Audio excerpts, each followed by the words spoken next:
I was 10 years old the summer we moved to Larkspur Creek, a quiet, tree-lined suburb tucked off the highway.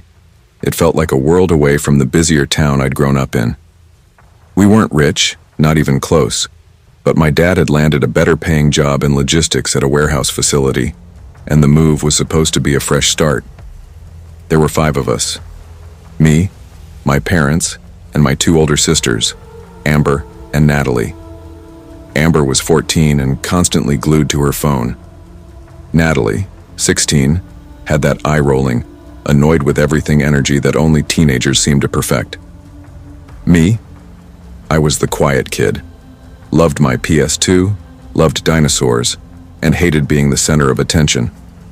Our new house was on Sycamore Lane, a corner property with a decent backyard and a basement that smelled like old cardboard and wet cement. It had 2 floors, cream-colored siding, a creaky front porch, and windows that rattled when the wind hit just right. It wasn't fancy, but it was the biggest house we'd ever lived in. I remember the day we moved in, mid-June, heat shimmering off the pavement, cardboard boxes piled everywhere, and my mom already stressed about what went where. The moving truck left around dinner time, and we all ate pizza on paper plates, sitting on the living room floor. That night I stayed up late, sleeping bag on the carpet, watching cartoons until I passed out with a slice of crust still in my hand. It was the first time I had my own room. The feeling was kind of exciting and terrifying at the same time. Every creak of the floor, every pop in the walls, I noticed it all. The unfamiliarity of it made it hard to sleep the first few nights, but nothing felt truly wrong. Not yet. 3 days later. "Hey, you still playing that game?" my dad asked as he passed through the family room, drying his hands with a dish towel. "Yeah, I'll go to bed in a bit," I mumbled, eyes fixed on the screen. I was playing Jack and Daxter, which I'd borrowed from the neighbor's kid earlier that afternoon. "You said that an hour ago," he chuckled, patting the top of my head. "Don't stay up too late, all right?" "I won't." He disappeared upstairs, and not long after, the entire house fell into that deep, nighttime stillness. One of the upstairs toilets flushed. A floorboard creaked. Then, nothing. It was well past midnight when I paused the game. I'd heard something, not inside, outside. A faint crunch, like someone walking on gravel or dry leaves. I sat completely still, suddenly hyper-aware of how the only light in the room came from the glow of the paused game on the TV. The family room had a large window behind the television. During the day, it let in sunlight and the occasional glare. At night, it became a dark mirror reflecting the room. But tonight, it reflected something else. Movement. I didn't see a face or even a full figure, just the outline of someone walking past the window, just outside. I froze. The way they moved, so close to the glass. They weren't just passing by. They were walking along the house deliberately, silently, and whoever it was had no flashlight, no sound of footsteps running. Just that single crunch a moment ago, and then the silence that followed. My first instinct wasn't bravery, it was disbelief. Maybe it was a neighbor. Maybe I imagined it. Still, something didn't feel right. I stood up, slowly, tiptoeing toward the kitchen, which had a window looking directly out to the backyard. Our kitchen light was off, but the moonlight was strong enough to give me a clear view outside. The backyard was still, motionless. The swing set from the previous owner stood like a skeleton in the back corner. Our grass was overgrown, swaying slightly in the breeze. I didn't see anyone. I exhaled slowly. Maybe it was nothing. I turned around to head back toward the family room, and that's when I heard it. Rattle. A quick jiggle of the back door handle. Then again. Rattle, rattle, rattle. I stood frozen, just feet from the door, too scared to even breathe. The door had a small window at eye level, but I couldn't bring myself to look through it. Rattle. It wasn't a knock. It wasn't someone fumbling with keys. It was deliberate.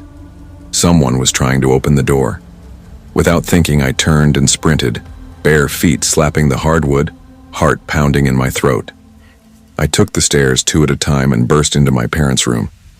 "Dad, Dad, someone's trying to get in." He jolted upright, confused and disoriented. "What?"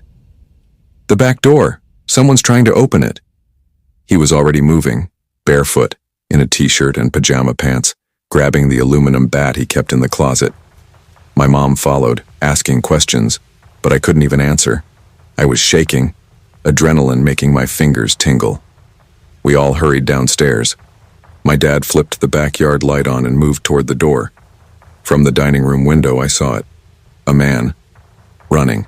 He darted through our backyard, then cut across the neighbor's lawn and disappeared into the trees that lined the far end of the neighborhood. He wore dark clothes, maybe a hoodie, but I didn't see his face. Just the movement. Fast, like he'd been caught doing something he wasn't supposed to. "Son of a..." my dad muttered, unlocking the door and stepping out onto the patio. He scanned the yard, then looked down. There were marks on the door, scratches near the handle, like someone had been picking at it with something. Maybe a knife. Maybe a screwdriver. I didn't sleep that night. The next day, the police came in the morning. My dad filed a report, but there wasn't much they could do. The officer told us there had been a couple break-ins in nearby neighborhoods. Nobody had gotten hurt, but the idea that someone was walking around houses in the middle of the night, testing doors, terrified me. We installed motion lights.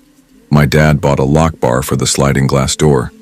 For weeks, I couldn't sleep unless I had the hallway light on. I flinched every time I heard the floor creak or a branch scrape the siding. Every night, I checked the windows 3 times before bed. Nothing else happened. Not for a long time. Until 1 month later. It was a Saturday night. My parents had gone to a dinner party, and Natalie was at her friend's house. Amber was home, but upstairs with headphones in, watching something on her tablet. I'd just finished a microwave pizza and was in the family room again, this time with a new game, Tony Hawk's Underground 2. The motion light clicked on. I turned my head, stomach dropping instantly. I hadn't heard anything. I hadn't seen anything. But the light never turned on by itself. I muted the TV. Total silence. I crept toward the window, peeking through the curtains. There was no one in the backyard. Not at first. Then I saw something move by the tree line. Not walking this time. Standing. Watching. It was the same figure. I was sure of it. Just standing halfway behind the tree like they didn't care if I saw them now. I ran up the stairs and banged on Amber's door. "Amber! Amber!" "What?" She pulled off her headphones, annoyed. "Someone's in the backyard again." Her expression changed instantly. She followed me downstairs, but by the time we got back to the window, the person was gone. We called our parents. We called the cops. They showed up, did a sweep, found nothing. Just like before. That night, I didn't sleep again. And this time, neither did Amber. It never escalated. Not the way I expected. Whoever that person was, they never got in. They never broke a window or smashed a lock. But that was almost worse. Because the not knowing was what really stuck with me. Who were they? Why us? Were they watching us from the trees? Had they been inside while we were out? The worst part? They were never caught. We lived in that house for 4 more years. My parents never moved, but I never felt completely safe again. Even as I got older, even when we added cameras, there was always this part of me that flinched when a shadow moved the wrong way. That triple-checked the locks, that avoided the family room after dark. Because somewhere, buried in those quiet nights on Sycamore Lane, a man once stood outside our house. Not to steal, not to vandalize, but to get in. And I will never know why.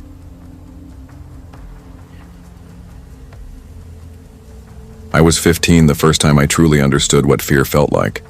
Not the kind from horror movies or ghost stories, but the quiet, creeping kind that slinks into your bones and stays there.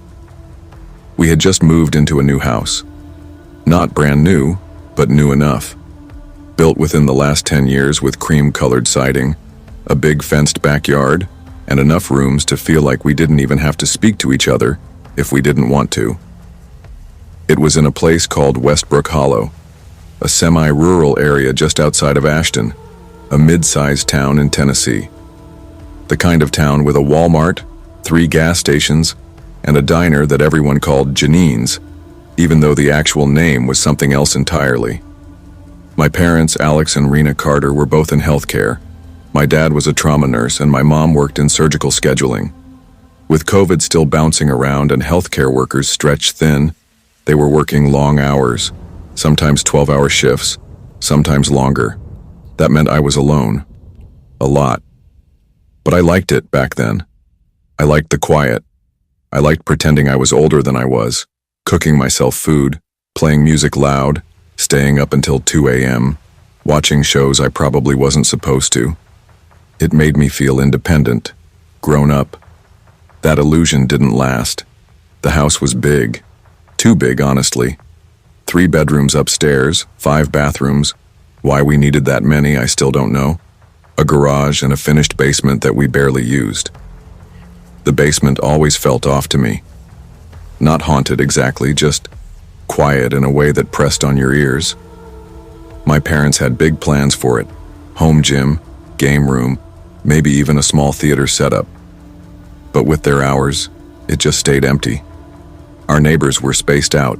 Each house sat on at least half an acre. The closest one was 3 doors down, a retired couple named the Murdochs. Sweet people, but old, and a little hard of hearing. The kind of people you could wave to but wouldn't count on in a crisis. It was a Thursday when everything happened. I remember because I had stayed home from school for a half day due to a migraine. My mom had already left for the hospital by 6 a.m., and my dad was pulling a double shift and wouldn't be home until the next morning. By the time my migraine had eased up that afternoon, I was feeling good enough to make some eggs and toast and then crash on the couch with my laptop. I played some matches on Apex and watched a few YouTube videos before dozing off around 4 p.m. I woke up to a sound that didn't belong. It wasn't loud, not like a crash or a bang, just a rustling, like the sound of someone adjusting plastic bags or moving dishes around. At first, I thought maybe one of my parents had come home early. I sat up, blinking the sleep out of my eyes, and checked the time on my phone. 6:58 p.m., still light out, though just barely. The sky outside was soft and orange, filtered through the slats of our living room blinds. I stayed still for a moment, listening. There it was again. A light clink. A thud, like someone setting something on the counter. Then, unmistakably, the sound of our fridge door closing. I froze. No one was supposed to be home. I slipped off the couch and crouched low behind the armrest. My heart was hammering in my chest. I wasn't the kind of kid who spooked easily. I didn't believe in ghosts or monsters. But this was different. This was real. I didn't have a weapon. Nothing in arm's reach except my phone and a throw blanket. I thought about calling 911, but my phone was almost dead. 5%. And we didn't get great reception in the house. Plus, the router was in the kitchen. I needed to see what was happening. I crept to the hallway and peeked around the corner. That's when I saw her. A woman was standing in the kitchen with her back to me. She was thin. Not in a healthy way. More like her body had given up on gaining weight. She wore cut-off jeans, a gray tank top stained with what looked like grease or dirt, and no shoes. Her skin was mottled, her arms thin and bony. Her hair was matted and unkempt, hanging in uneven chunks past her shoulders. She was going through the fridge, casually, like she lived there. My breath caught in my throat. I stepped back, heart racing. Every instinct in my body screamed at me to run, but if I made any noise, she'd know I was there. I couldn't go out through the kitchen.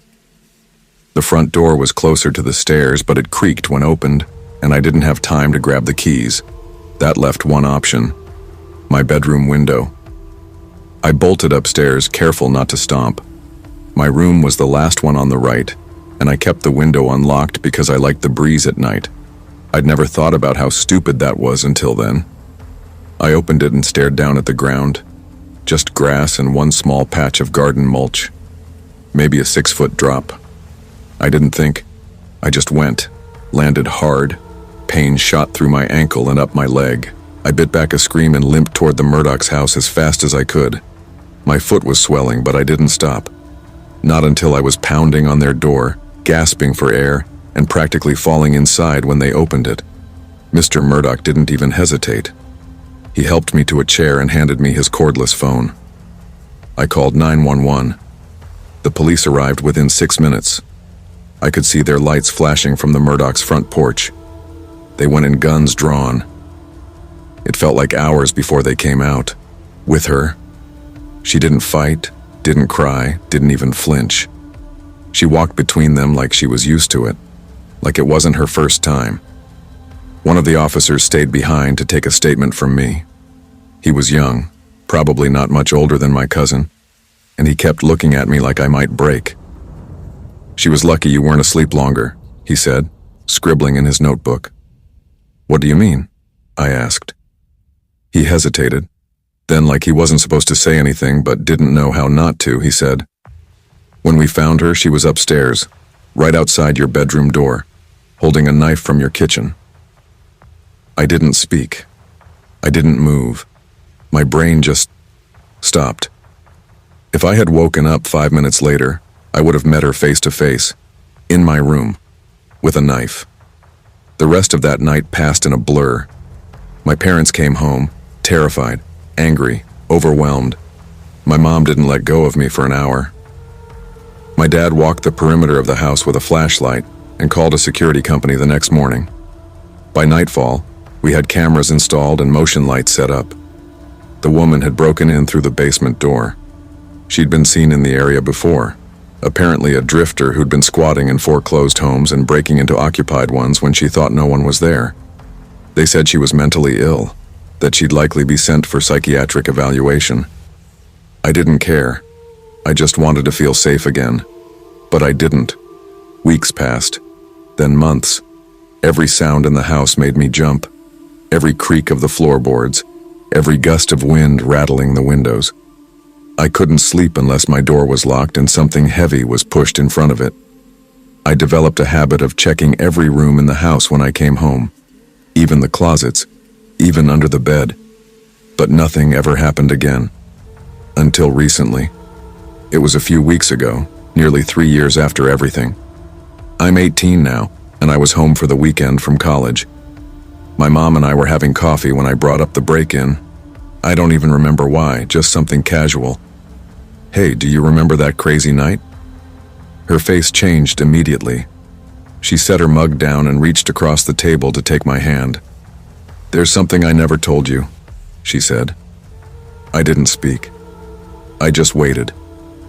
When the police talked to us that night, after you were safe, after they took her away, one of the officers told your dad something they didn't want to tell you at the time.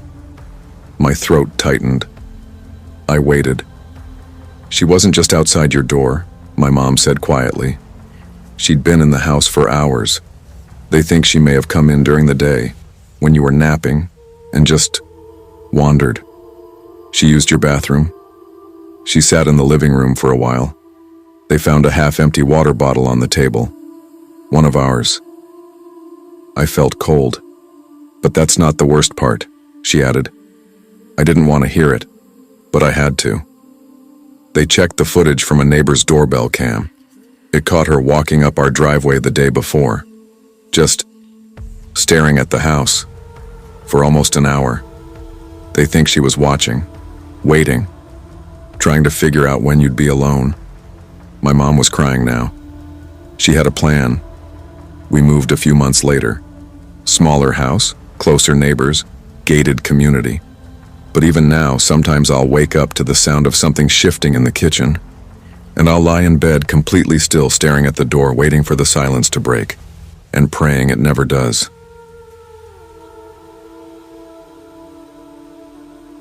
I always told myself I liked being alone. Not in the poetic, introspective way some people romanticize solitude, but in the way that comes from growing up in a small house with thin walls, an irritable father, and a little brother who never stopped talking. I liked silence because silence didn't yell at you or ask you annoying questions or push you to make polite conversation when your head felt like it was going to split open. When I was 19, I still lived at home in the little two-story on the edge of Ferndale, a quiet Michigan suburb that felt more like a holding cell between childhood and whatever came next. My parents were planning a weekend trip up north, a little cabin getaway for their anniversary, and they invited me to come along. So did my brother Lucas.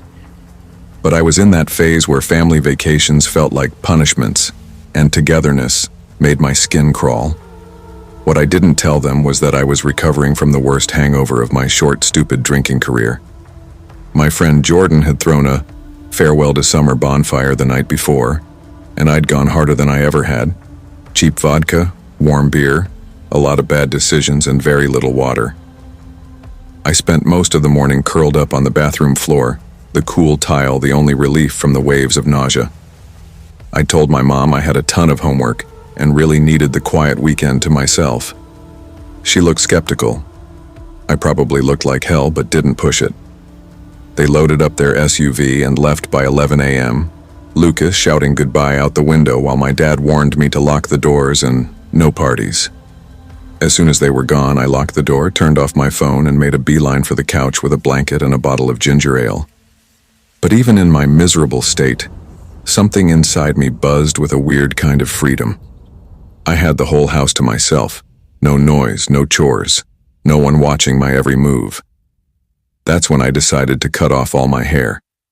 There wasn't much reasoning behind it, just a burst of chaotic impulse. I grabbed the scissors from the junk drawer, stood in front of the bathroom mirror, and started hacking away. I'd always had shoulder-length dark brown hair, never brave enough to try anything dramatic. But something about the empty house, the hangover, and the looming future of college made me feel reckless. It felt like shedding a layer of skin. It came off uneven and rough, but I kind of liked it. I even took a long, steamy shower afterward, put on one of my mom's fancy face masks, and played indie folk music from my laptop like I was some moody art student in a coming-of-age movie. I felt weirdly alive by the time I stepped out of the bathroom, steam still clinging to the air. Still naked, I walked down the hallway toward my bedroom. There's something oddly sacred about being naked in your own home when you're truly alone. No shame, no expectations, just you and the quiet. That's probably why I wasn't paying attention when I walked into the kitchen. The first thing I noticed was the bag of pretzels on the counter, open, half-eaten. I froze. I hadn't opened them. I was almost sure of that. Then I saw the note beside the bag. Plain white paper. Handwritten. Not printed. I reached for it slowly, half expecting it to vanish when I touched it. I was going to leave you a letter, but I see that you're still here. I read it twice. 3 times. The words didn't make sense at first. My brain tried to rationalize it. Maybe my mom left it, but it wasn't her handwriting. Was this a joke? Something Lucas wrote? But the phrasing. Still here. It sounded wrong. Office. Like someone had been waiting for the house to be empty and found out it wasn't. I stood there, air thick around me, body dripping water onto the floor. Then I heard it.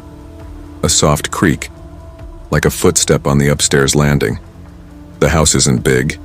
You can hear everything. And I hadn't made that sound. My mind went blank. I bolted, straight down the hallway to my bedroom. Clothes. I needed clothes. I wasn't going to die naked. But when I reached my door, I skidded to a stop. There was someone already in the room. A man, tall, maybe early 20s, dressed in black from head to toe. His greasy hair hung in curtains on either side of his face. He didn't flinch when I saw him. He didn't shout or panic. He smiled, the kind of smile that makes your bones hurt. Slow, deliberate, almost apologetic, like he was embarrassed to be caught. I couldn't scream. I opened my mouth, but nothing came out. Then, he spoke. "Hey, Kayla, you look different." My legs nearly gave out.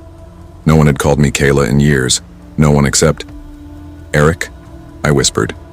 He nodded, almost shyly. Eric Palmer. We dated for maybe 3 weeks in high school. He was quiet, intense, always kind of weird.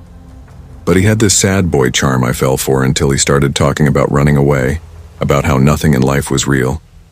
Then one day he was just gone. His parents filed a missing persons report. There were rumors he'd been found a few towns over and was being homeschooled now, but no one really knew. He became something between a myth and a cautionary tale. And now somehow, he was standing in my bedroom. I heard you were leaving, he said. College. Big changes. I just wanted to see you before you went. He didn't raise his voice. He didn't threaten me. He just talked, like we were old friends reconnecting. He handed me my clothes from the bed, turned around politely while I dressed. My hands shook so hard I nearly fell over trying to put on my jeans. Then we sat on the bed. I didn't know what else to do. My body was running on pure survival instinct. I nodded when he spoke, forced out small responses. Tried not to provoke him. He talked about our relationship like it was this grand love story. About how high school was the last time things made sense. He'd heard I was still living here, so he came back to say goodbye. I didn't dare ask how he got in, how long he'd been in the house, why he thought this was okay. The conversation went on for almost 2 hours. Then, just as suddenly as he appeared, he stood up. I should go. You probably have a lot to do. I didn't move. I didn't speak. He walked out. Just like that. I heard the front door creak open. Then silence. I called the police. Eventually. Not right away. First I cried in the bathroom for 15 straight minutes. Then I locked every window, every door. Only then did I call. They took it seriously. Took a statement. Found fingerprints. Confirmed that yes, it was Eric. And yes, he'd been living off the grid for years.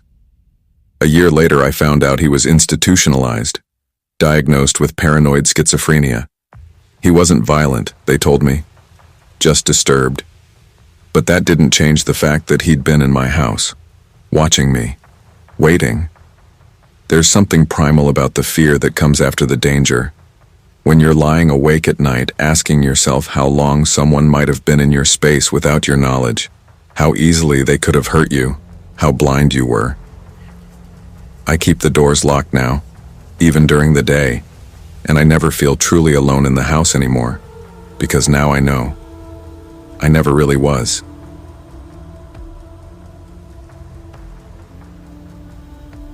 I never expected to be alone that night, not because I was scared of the dark or anything like that. I just wasn't used to it.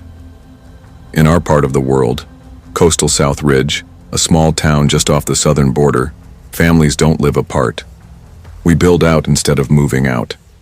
It's cheaper, safer, and frankly tradition. One piece of land becomes home to 3, sometimes 4 generations. My family was no exception.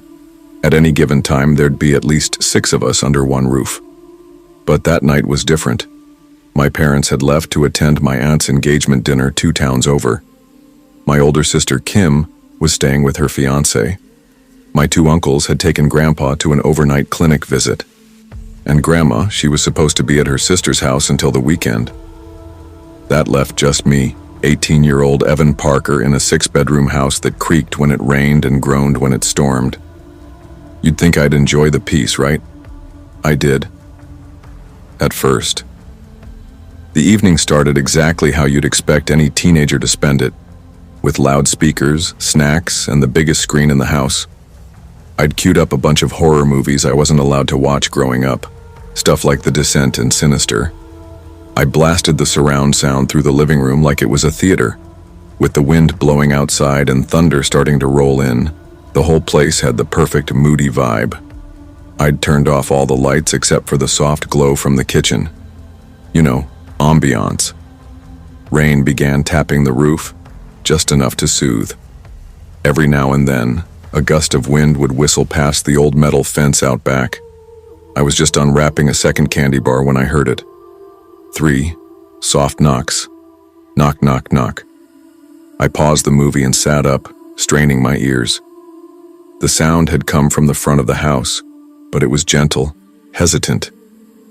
Maybe I imagined it, or maybe it was just a loose branch tapping the window near the porch. I waited. Nothing. I shrugged it off and unpaused the film.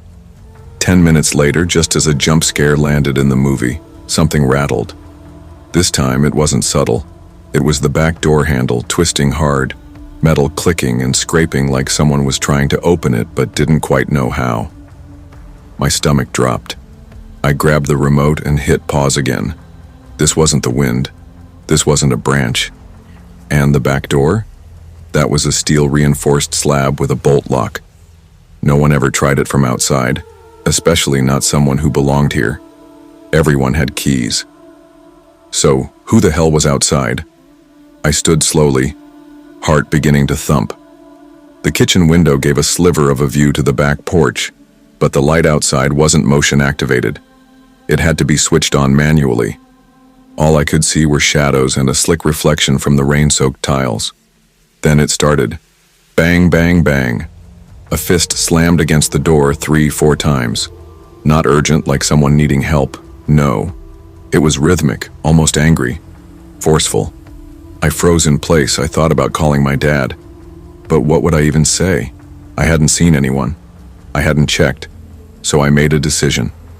I stepped into the kitchen, barefoot on cold tile, and reached into the drawer near the sink. Everyone has a junk drawer. Ours held batteries, lighters, napkins, and a heavy butcher knife wrapped in a rag. I took it out slowly, feeling its weight. My hands were clammy, and still, the doorknob twisted. "Hello?" I called out, voice cracking just slightly. The sound stopped.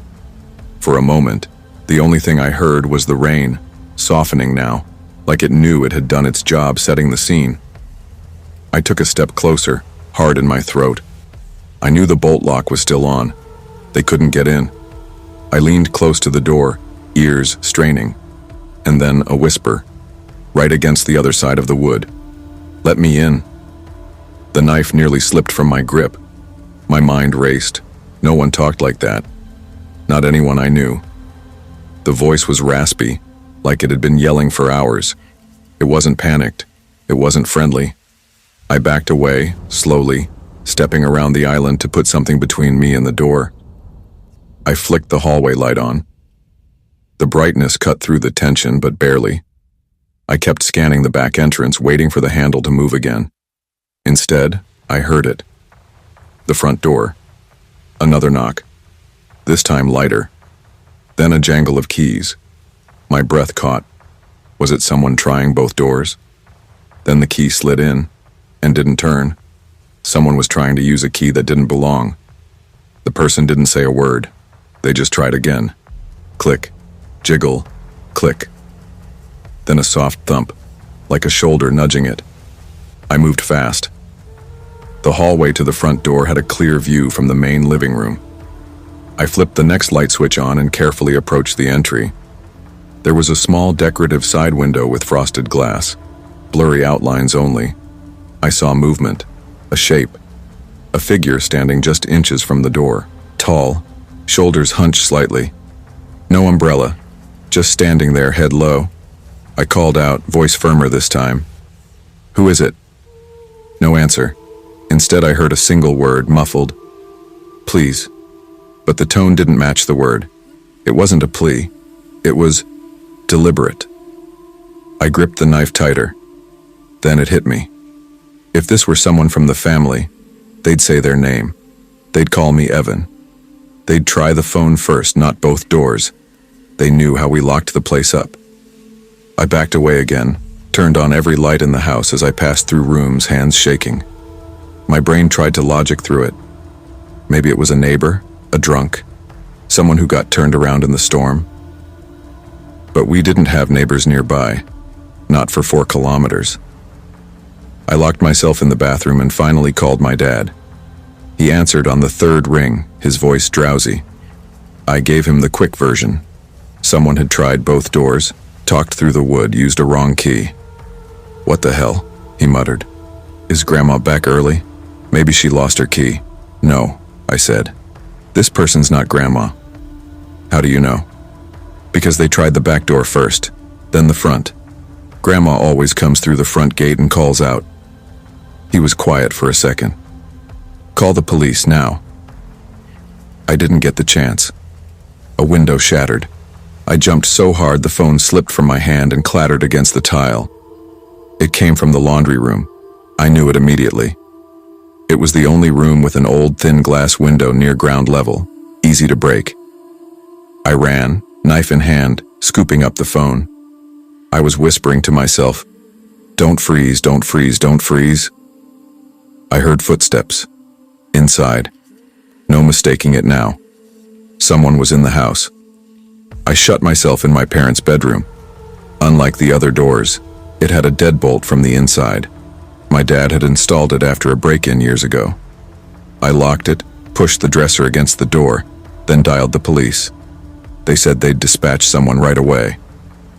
Do not engage, the operator warned me. I didn't plan to. Minutes passed. Then I heard it. A voice, a man's voice, calm, casual, talking to himself. Always lights on. Thought it was empty. What? I pressed my ear against the door. Knew they'd leave someone behind. Should have waited. His footsteps were slow, careful. He was checking rooms. Ain't a kid gonna stop me? My heart was thundering now. He didn't sound like a junkie. He didn't sound unstable. He sounded experienced. It felt like an eternity before I heard sirens. There was a crash of movement, running footsteps. The guy bolted out the same broken window. Police swept the house, found footprints, the window glass, and wet boot tracks. No forced entry elsewhere. He hadn't taken anything. He hadn't gone upstairs. They told me I was lucky. I didn't feel lucky. I felt watched. 2 days later, they caught a man matching the description a town over. He had a stolen backpack with multiple keys, a crowbar, and a kitchen knife. He wasn't from our town. He'd been squatting in abandoned homes along the coast. He hadn't killed anyone, but he'd been in and out of jail for burglary, assault, and breaking and entering. The scariest part? They never found out how he knew our family was gone. I don't stay home alone anymore. If I have to, I keep the lights on. All of them. I don't turn up the volume. I don't sit in the dark. And I don't go near the doors if I hear knocking, because now I know the truth. Even if you live in the middle of nowhere. Even if your family's just gone for one night. Even if you're sure it's just the wind. Someone might be watching, and they might not knock a third time.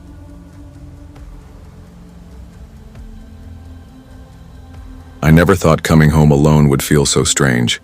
My name's Emily. I'm 17, a senior at Ridgewood High in a small suburban town called Maple Creek. I play varsity softball, so most afternoons, I get home an hour or two later than the usual school dismissal time. But still, I'm usually the first one through the door at our house on Elm Street. My parents work late shifts. Mom's a nurse and Dad manages a grocery store, so they're rarely home before 7 or 8 at night. My younger brother Josh is 13, involved in band and scouts, so his evenings are often packed with meetings or practice. This was just another normal Thursday. I got home around 4:45 p.m., the sun already dipping low but still warm. The house was dark and silent as usual. No cars in the driveway except mine. I grabbed my keys, unlocked the front door, and stepped inside. "Mom? Dad?" I called out, dropping my softball bag by the door. No answer. The kitchen light was off. The living room looked empty except for the familiar faded throw blanket on the couch. I slid off my cleats and flipped on the hallway light. There was a sticky note stuck on the fridge. "Dinner's at 7. We're on the late shift again. Josh has band practice after school. Love you. Mom." I smiled a little. Same old, same old. I set down my bag and pulled out the Tupperware Mom had left. Some leftover pasta with tomato sauce. Perfect for a quick dinner. I microwaved it and grabbed a soda from the fridge. Just as I was about to settle on the couch, I heard the familiar jingle of Max's collar.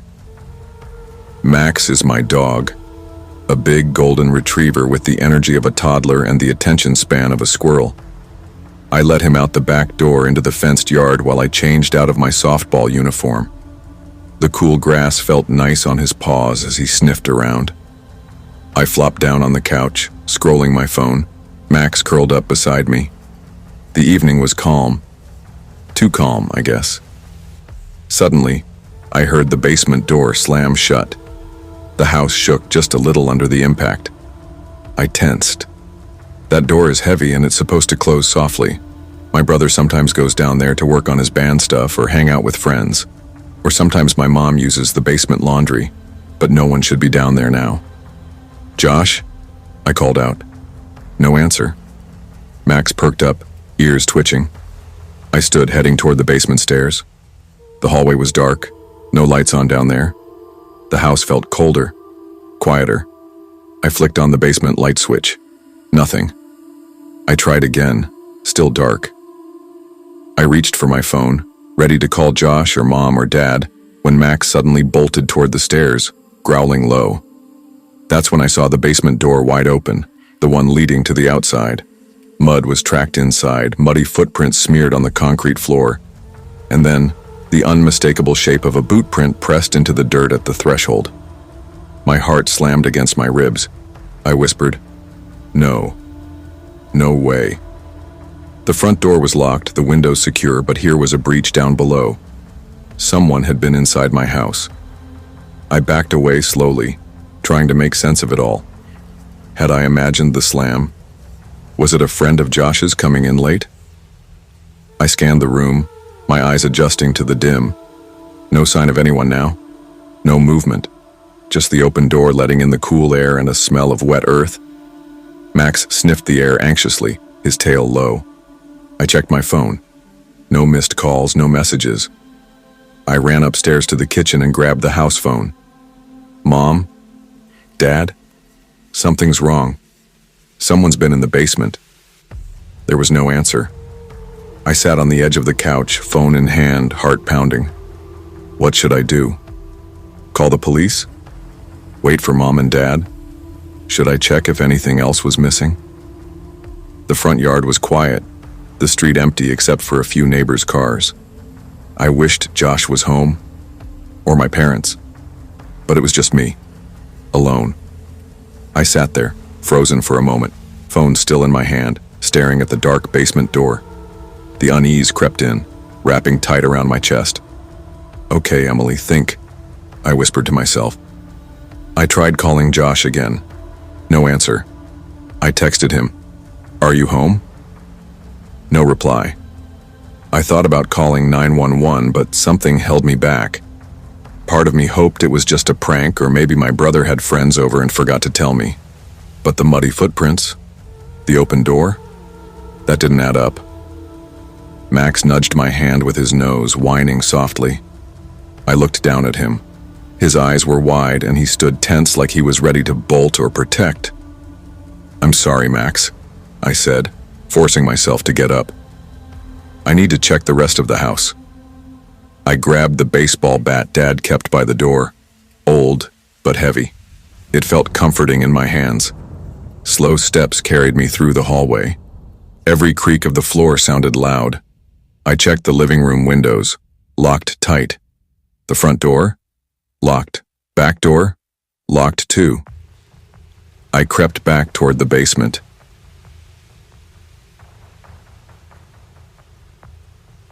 I grew up out here, so the quiet never really scared me.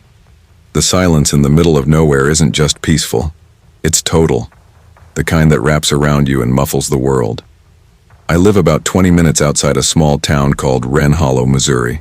Nothing fancy, just your average middle-of-nowhere town with a couple gas stations, one high school, and a Dollar General that's somehow always busy. I inherited this house from my aunt after she passed. She was the kind who hoarded expired canned goods and still had a working rotary phone. It's a 2-bedroom ranch style surrounded by woods, set back about a quarter mile from the road. I've always liked it here. It's isolated, yeah, but it's mine. It was my night off and I'd planned to enjoy it in full hermit mode. I'd done some light yard work in the afternoon, mostly clearing branches from the last windstorm, took a long shower, made a frozen pizza, and curled up on the couch with a fleece blanket and the glow of the TV. No plans, no social obligations, just me, a crime documentary, and the occasional scroll on my phone. I have this habit of staying up late on my nights off. Always have. I don't know if it's left over from working the graveyard shift or just some weird internal clock, but I get most of my energy after midnight. It was close to 1:30 a.m. when it happened. At first, I thought I imagined it. Just a weird sound from the movie or something falling outside. But then it came again, harder this time. Bam, bam, bam. It wasn't a knock. It was someone hitting my front door like they meant to come through it. My body locked up instantly. I sat upright, heart jumping into my throat. Every instinct screamed at me to freeze. I stayed absolutely still. My first thought, it's Cole, my ex-boyfriend. We've been on and off for the better part of 2 years, and he had this dumb habit of showing up at weird hours, usually drunk and horny. Sometimes I liked it, sometimes it pissed me off, but it wouldn't be the first time he knocked like a maniac because he forgot I kept the door locked. So I stood up, still wrapped in the blanket, and took a slow step toward the front door. There's a little beveled glass window built into the wood, just big enough to peek through if you're standing a few feet back. I didn't even need to get close. I saw him standing there. But it wasn't Cole. This guy was not someone I recognized. Mid to late 40s, maybe older. Heavy beard, wild eyes. He was wearing a torn flannel and what looked like old cargo pants. His posture wasn't aggressive exactly, but he looked off. He was swaying like he was drunk or high, or both. His hands were balled into fists at his side, and the way the glass was shaped, I knew he couldn't see me, not unless I was right up against it. So I stood still, barely breathing, just watching him. Then he leaned in close to the door and said something I couldn't quite hear, muffled, garbled. Then he slammed the side of his fist into the wood again. "Let me in," he bellowed. My legs finally caught up with my brain, and I backed away, slow and silent, down the hall, into my bedroom. I didn't run, not yet. I didn't want him to hear me.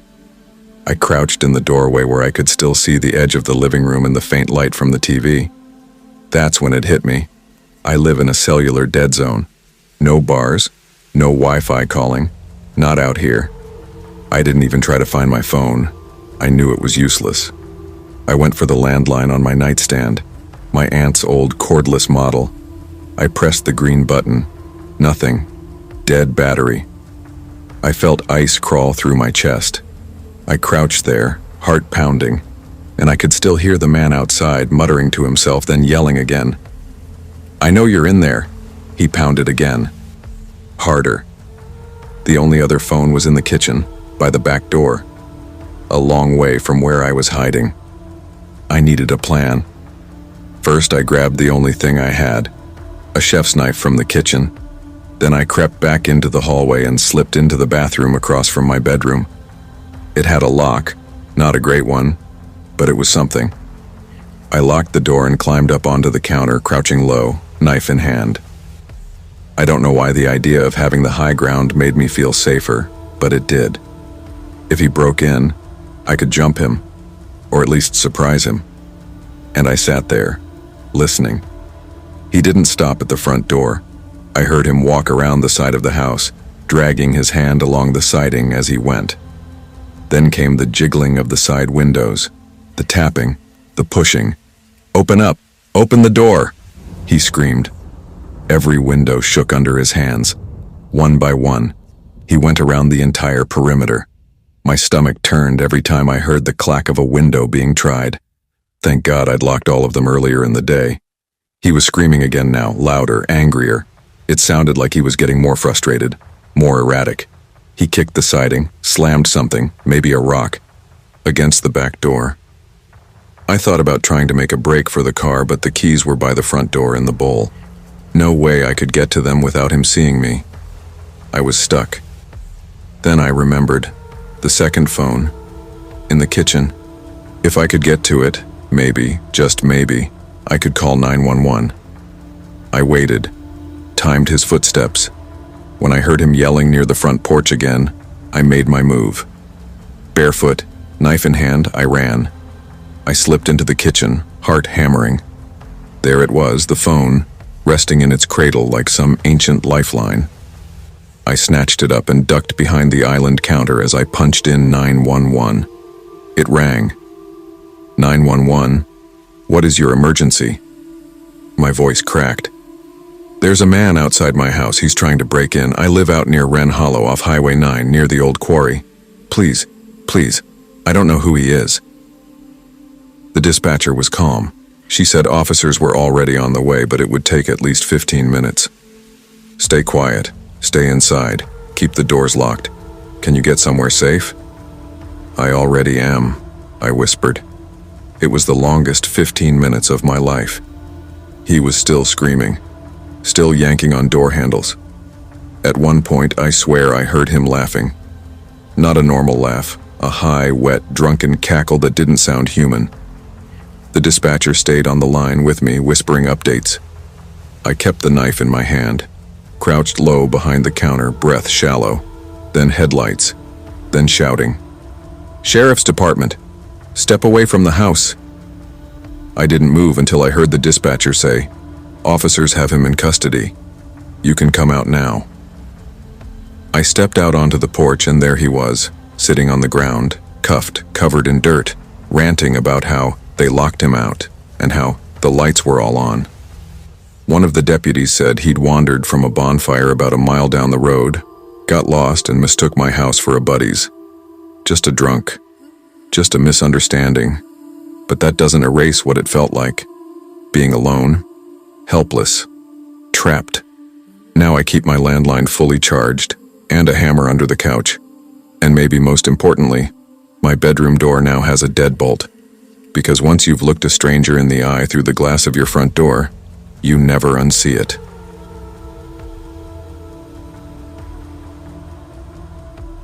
One unexpected knock shattered the silence of a cold autumn night. Emma had just settled into her modest one-bedroom apartment, tucked away in a quiet stretch of a small town called Millbridge, the kind of place where neighbors waved from porches and streets were lined with towering maple trees shedding their golden leaves. It wasn't much. Built in the late 70s, the faded red brick building housed only 6 units, 3 upstairs, 3 downstairs, all facing a narrow gravel driveway. The rent was dirt cheap, barely $450 a month, which was why Emma had taken it despite her instincts, telling her to keep looking. After months of searching for an affordable place close to her new job at the bookstore downtown, this was the best option she had. And honestly, she was just relieved to finally have a spot she could call home. The unit was simple. A small living room with a sagging couch, a tiny kitchen with linoleum floors, 1 cramped bedroom, and a bathroom with peeling wallpaper. The front door opened directly onto the driveway, with a thin wooden porch just wide enough for a couple of chairs. Emma liked that it had an old-fashioned charm, but more than that, it felt safe. At least that's what she thought. For the first few days, her routine settled into a comfortable rhythm. Work during the day, quiet evenings reading or listening to music, early to bed. She barely noticed the creaks and groans of the old building, the hum of the heating pipes, or the occasional footsteps above her unit. Then, on the 3rd night, at exactly midnight, a soft but persistent knocking at the front door jolted Emma awake. Heart pounding, she sat up in bed, blinking at the dim glow of her alarm clock. 12 a.m. Who on earth would be knocking at this hour? Her mind raced through possibilities. Maybe a neighbor mistaking her door or some prankster. She pulled the covers tighter and debated ignoring it. But the knocking came again. Slow. Deliberate. Emma's breath caught in her throat. She switched on the bedside lamp, then cautiously slid out of bed, her bare feet touching the cold wooden floor. Moving quietly, she approached the door, peeking through the peephole. Outside, a shadowy figure lingered in the darkness. She couldn't make out details, just the outline of someone standing still watching. "Hello?" Emma's voice trembled. No answer. She flicked on the porch light. The figure instantly turned and disappeared into the shadows along the driveway. Frozen, Emma hesitated before slowly locking the door and retreating back to her bedroom. Sleep didn't come easily that night. The next day at work, she tried to shrug off the unease, telling herself it was probably just a lost delivery driver or a neighbor playing tricks. But deep down, a cold knot had formed in her stomach. That evening, Emma prepared to get to bed early. She double-checked that the doors were locked, the windows secure, and turned off all the lights before climbing under the covers at 10 p.m. But as she drifted off, a vague sense of being watched prickled her skin. Then came the noise. A faint shuffle from the kitchen, the side of the apartment farthest from her bedroom. Emma's eyes snapped open. Her heart thundered in her chest. She lay still, listening. Another soft sound, like a drawer sliding open or footsteps on linoleum. "Who's there?" she whispered, voice barely audible. No answer. She forced herself up, clutching her phone like a lifeline, and tiptoed towards the door. The hallway was dark except for the glow spilling out from her bedroom behind her. She hesitated just outside the bedroom threshold, peering into the shadows of the living room and kitchen. Suddenly, a figure darted from behind the kitchen counter. It was a man, moving quickly toward the front door. Emma gasped. The man's face was hidden in the dark, but the shape of his body, his clothes, it was Mr. Harris, her landlord. Without a word, he yanked open the door and bolted out into the night. Emma slammed the door shut, fumbling to lock it as her hands shook uncontrollably. She backed into the bedroom, grabbing her phone with trembling fingers and dialing 911. "Police?" "Yes, my landlord just broke into my apartment without permission. He ran out the front door. Please send someone right away." The dispatcher's voice was calm but urgent, promising they were on their way. As Emma sat on the edge of the bed, wrapping her arms around herself, she felt a mix of fear, confusion, and betrayal. How had this man who collected her rent every month felt entitled to enter her space uninvited? Was it a mistake, or something more sinister? The police arrived within 20 minutes, the flashing blue and red lights cutting through the darkness outside Emma's apartment. She opened the door hesitantly, her voice still shaky. "Thank you for coming," she said, stepping aside to let the two officers inside. They introduced themselves, Officer Ramirez and Officer Lee, friendly but professional. Emma told them everything in detail, from the midnight knock 2 nights ago to the break-in she had just experienced. Officer Ramirez jotted notes while Lee scanned the apartment carefully. "Did you see if he took anything?" Lee asked. "No, I don't think so," Emma replied. "He didn't stay inside long, just ran out." Ramirez nodded. "Has he ever entered without permission before?" Emma thought for a moment. This is the first time. I've only lived here a week." "Do you have a spare key? Could someone else have used it?" Ramirez asked. "No, only Mr. Harris has one, and I don't think he gave anyone else access." The officers exchanged glances. "All right, ma'am," Ramirez said gently. "We'll speak with Mr. Harris. In the meantime, we suggest you stay somewhere else if you can. This doesn't sound like a routine landlord visit." Emma swallowed hard. "I don't really have anywhere else to go." Lee's expression softened. "We'll do what we can to make sure you're safe." They took Emma's contact information and left, promising to update her. The next day, Emma tried to focus on work, but her mind kept drifting back to the apartment. Her usually cozy space now felt invaded, exposed. During her lunch break, she called a friend from her hometown, Sarah, explaining what happened. "Emma, that's terrifying," Sarah said, her voice tight with concern. "You need to get out of there." "I know, but I barely have money saved up. I'm scared, but I don't know what to do." "Can you stay with me for a bit? Until you figure things out?" Emma hesitated, then nodded, grateful for the offer. "Yeah, I think I might." 2 days later, Emma's phone buzzed with a message from the police. Mr. Harris admitted to entering your apartment last night without permission. There's also an ongoing investigation into other illegal activity linked to him. We recommend you find alternative housing immediately. Emma's hands trembled as she read the text. She felt relief mixed with anxiety. Relief that the police took it seriously. Anxiety over what exactly was going on. That evening, Emma packed a small bag, locking the apartment door behind her one last time. She took a deep breath and headed to Sarah's house. A week later, news came that the entire building had been sold to a new owner. All tenants were required to move out within 30 days due to safety concerns. Emma found a small apartment a few blocks away, pricier but safer. The nightmare was over, or so she hoped. But sometimes, late at night when the wind rattled her windows, Emma still heard faint knocking, or the creak of a door she thought locked. And she wondered if the darkness still held secrets she hadn't uncovered yet.